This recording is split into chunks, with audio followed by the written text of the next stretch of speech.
राधे राधे दोस्तों, मैं प्रीति चौरसिया आप सभी का स्वागत करती हूँ मेरे चैनल में। दिव्यांगता अभिशापनी वरदान है। तो कैसे हैं आप लोग? आशा करती हूँ कि आप लोग बहुत ही अच्छे होंगे, लेकिन मैं बिल्कुल अच्छी नहीं हूँ। और मैंने कल ब्लॉग नहीं बनाया और आप लोग मेरा चेहरा देख के अंदाज़ा लगा सकते हैं कि मेरे साथ ना बिल्कुल कुछ भी चीज़ें ना अच्छी नहीं होती है। मैं कितना भी कोशिश कर लूँ कि अच्छी हो जाए, लेकिन अच्छा हो ही नहीं सकता है, क्योंकि हम जैसे लोग ना बस जीवन भर रोने के लिए बने हैं। हम नहीं चाहते कि हम हर वीडियो रोता हुआ बनाए, मगर मेरे साथ कभी ऐसा होता ही नहीं कि मैं हंसूं या फिर हंसता हुआ वीडियो बनाऊं।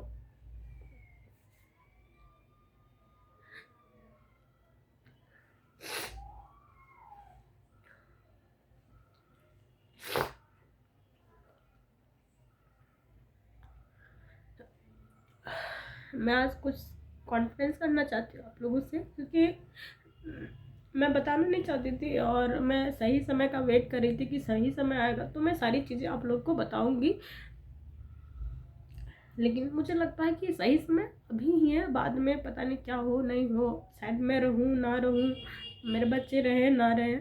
तो मेरे जाने के बाद आप लोग जो मुझे देखते हैं तो शायद आप लोग को तो लगेगा ना, जानने का हक भी है कि ऐसा क्या होता था मेरे लाइफ में कि हम परेशान हैं, चाहे कुछ है।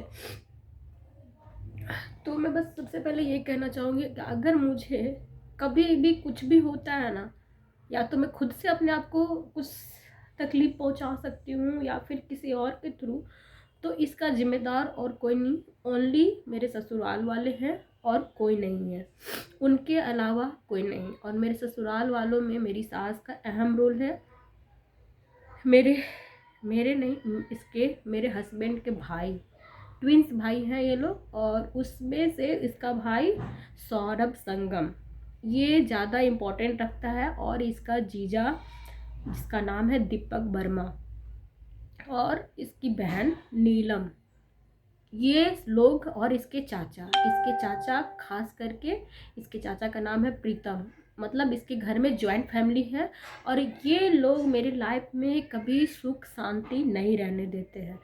कहने के लिए, दिखाने के लिए गांव में ये लोग दिखाते हैं कि ये हम लोगों को लेकर के चलते हैं, और हम लोग रहते हैं बाहर, यानी कि रांची में, और इसका घर है बगोदर साइड, गिरिडीह तरफ। और ये लोग क्या करते हैं ना, मेरे हस्बैंड से बात करते हैं, इन लोग बात करना है, सब कुछ करना है। यहीं जहाँ मैं रांची में रहती हूँ, यहीं से थोड़ी दूरी में हरमू है, वहाँ पे इसका भाई रहता है और उसके साथ उसकी फैमिली रहती है, और एक दो भाई रहता है और भगना रहता है। ये हर दोपहर को उसके यहाँ खाना खाने जाता है, हर दोपहर को जाना ही जाना है, भले ये घर में अगर सुबह ना भी खाए, कभी दोपहर को आ भी जाए, तो ये हमारे साथ नहीं खाना खाएगा, लेकिन वहाँ खाना खाना बहुत ज़रूरी है। तो खाना खाना कोई बुरी बात नहीं है। तो मेरा कहने का मतलब है कि जब आपके फैमिली मुझे नहीं पसंद करते, आपके बच्चों को पसंद नहीं करते, फिर आप अपनी फैमिली के साथ कैसे टाइम स्पेंड कर लेते हैं?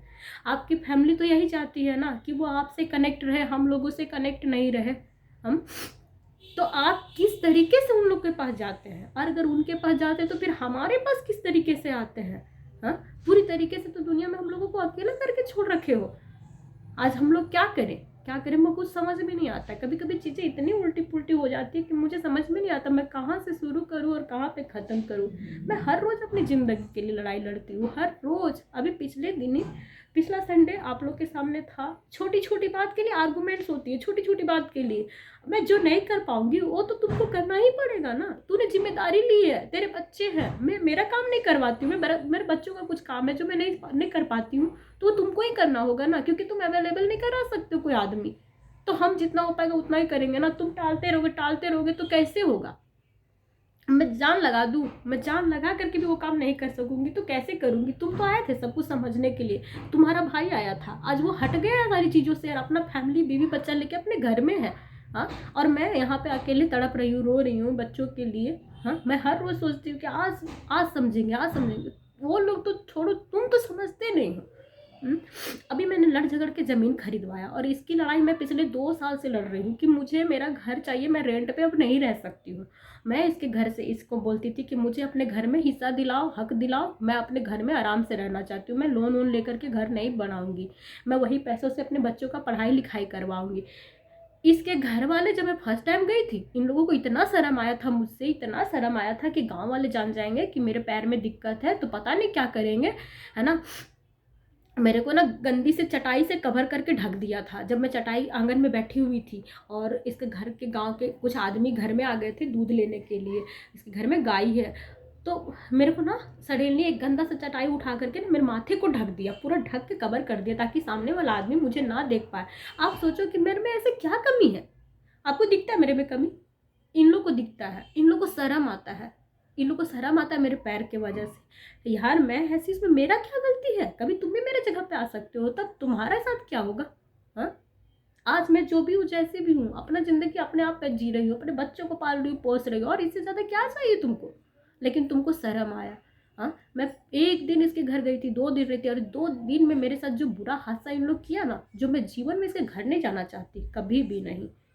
बाथरूम, टॉयलेट रोक करके मुझे एक दिन रहना पड़ा था, पूरा सुबह से शाम तक, सिर्फ इसी वजह से कि हम बाथरूम कैसे जाए।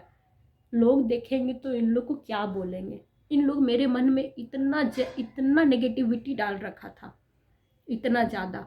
अभी हम बोले मेरा हक दिला दो, हम अलग से रहेंगे, हम अपना घर में वहीं पे व्यवस्था करेंगे, हम अपना और वहीं रहेंगे, हम अपने पैसे फ्यूचर के लिए रखेंगे, बच्चों के फ्यूचर के लिए।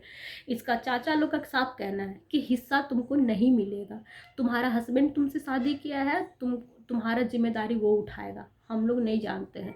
अभी लड़ झगड़ के हम लोग लोन लेके, अभी लड़ झगड़ के मेरे हस्बैंड से हम अभी घर बनवा रहे हैं, और इसके लिए हम लोग 6 लाख आसपास लोन लिए हैं बैंक से, जो हर महीने ईएमआई कटता है 14,000, और घर का भाड़ा 5,000, और बाकी खर्चे आप लोग ऐड कर लीजिए, है ना। बेटी का पढ़ाई, बच्चे का खर्च, हम लोग का खर्च, इसके घर में गेहूं होता है, इसके घर में चावल होता है, इसके घर में सारे हर एक चीज़ होता है, मगर कभी इसके घर से ना 1 बोरा गेहूं, 1 बोरा चावल कभी नहीं आएगा। कहाँ से आता है? मेरे घर से। मेरे घर में राशन वाला खाना मेरी मम्मी लोग खाती है, वहाँ से वो लोग गाड़ी से भेजती है, तो यहाँ जा कर के हम रिसीव करवाते हैं। मतलब इतना गिरा हुआ आदमी है सब। तो जब तुम लोग हम लोग को छोड़ चुके हो, तो फिर क्यों तुम अपने बेटे से बात करते हो, क्यों तुम अपने भाई से बात करते हो, क्यों तुम अपने सरहद से बात, अपने क्या बोलते साला से बात करते हो? हमको नीचा दिखाने के लिए और मेरे बच्चे को नीचा दिखाने के लिए? हाँ, अगर कल को मुझे कभी भी कुछ होता है ना, इसका जिम्मेदारी सिर्फ और सिर्फ ये लोग हैं, क्योंकि हम तो बहुत कोशिश करते हैं अपने आप को एक खरोच तक ना आ पाए, हम जिंदा रहना चाहते हैं और अपनी ज़िंदगी पूरी तरीके से जीना चाहते हैं, हम कुछ करना चाहते हैं। हम जो हैं वो वही बन के नहीं मरना चाहते हैं। हम चाहते हैं कि हमको बस एक मौका मिले तो बहुत कुछ कर सकते हैं, और ऑफ कोर्स करेंगे हम।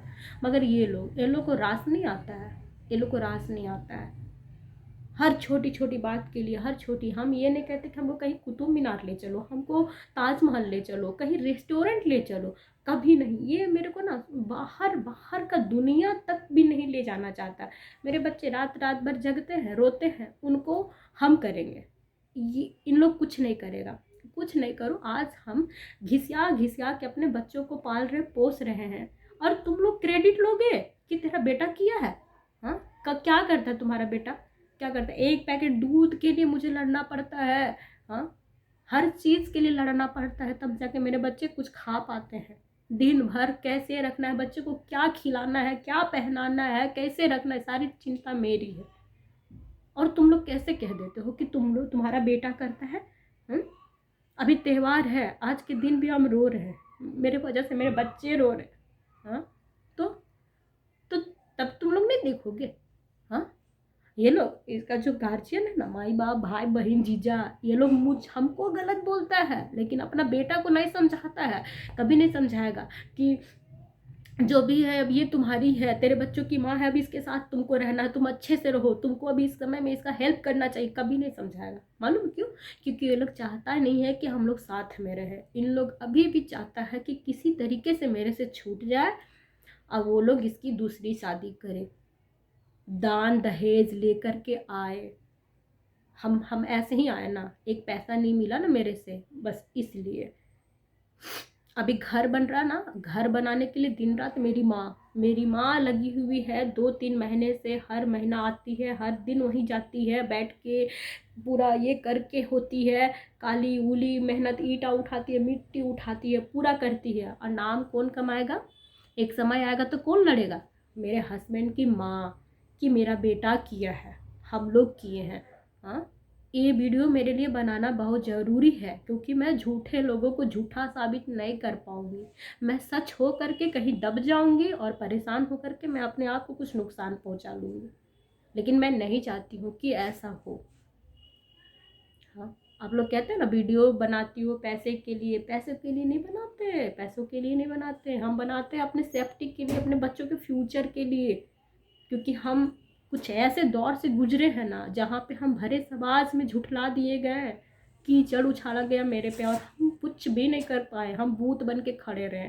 तो लोग यही है और मैं भी वही हूँ। परिस्थिति तो फिर से खराब होगी और होती है, मैं तैयारी पहले से कर रही हूँ, ताकि अगर कल को कुछ भी हो जाए, ये सारी चीज़ें रह जाएंगी। जो जैसा कर्म करता है उसको फल मिलना चाहिए। मेरी कोई गलती नहीं है, कहीं पे कोई गलती ना हो, फिर भी मैं दिन रात रोती हूँ, तड़पती हूँ। मेरे से बहुत सारे वादे किए गए थे, तुम्हें मैं पढ़ाऊँगा, तुम्हें मैं ये करूँगा, तुम्हें मैं वो करूँगा। बहुत इच्छा, बहुत सपना था मेरा और बहुत जद्दोजहद से हम अब तक ज़िंदगी गुजार रहे थे, मगर एक इंसान का झूठा बात आज मेरे को इस हाल में लेके आया।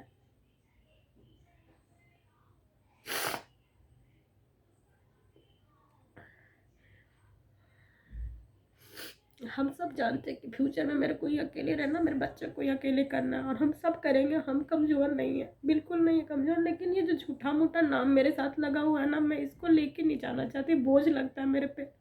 रोना तो मुझे अकेले रह के भी और साथ रह के भी है। हम इतने कमज़ोर नहीं, हम अपने आप को बहुत कुछ साबित कर दिए और कर लेंगे।